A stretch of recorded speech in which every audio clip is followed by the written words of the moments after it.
నక్సల్ నాయకుడు అభయ్ కాల్పుల విరమణ ప్రకటన.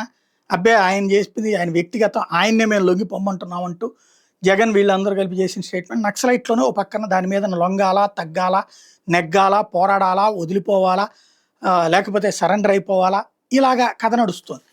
ఈ సందర్భంలో అమిత్ షా తేల్చి పడేశారు. మావోయిస్టులతో కాల్పుల విరమణ అనేటువంటిది కుదరదని తేల్చి చెప్పారు.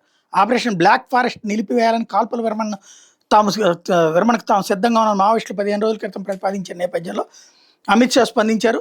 ఆయుధాలు వదిలేసి లొంగిపోతామంటే ఖచ్చితంగా స్వాగతిస్తాం.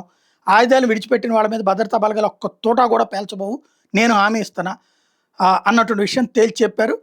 అదే సందర్భంలో తీవ్రవాదుల మీద కాల్పులు ఆపాలన్నటువంటి ఆలోచన మాకు లేదు అని స్పష్టం చేశారు. కాల్పుల విరమణ ఉండబోదు అని తేల్చి చెప్పారు. నిజంగా లొంగిపోవాలని కోరుకుంటే కాల్పుల విరమణతో సంబంధం లేదని సూచించారు. ఇటీవల కాలంలో మావోయిస్టుల పేరుతో రకరకాల లేఖలు విడుదల చేస్తూ ప్రజలను గందరగోళపరుస్తున్నారని గుర్తు చేశారు. కాల్పుల విరమణతో సంబంధం లేకుండా లొంగిపోవచ్చని చెప్పుకొచ్చారు. లొంగిపోయే మావోయిస్టులకి రెడ్ కార్పెట్తో స్వాగతం పలుకుతాం, ఆకర్షణీయమైనటువంటి పునరావాస ప్యాకేజీ కూడా ఇస్తాం అన్నటువంటి పాయింట్ చెప్పుకొచ్చారు.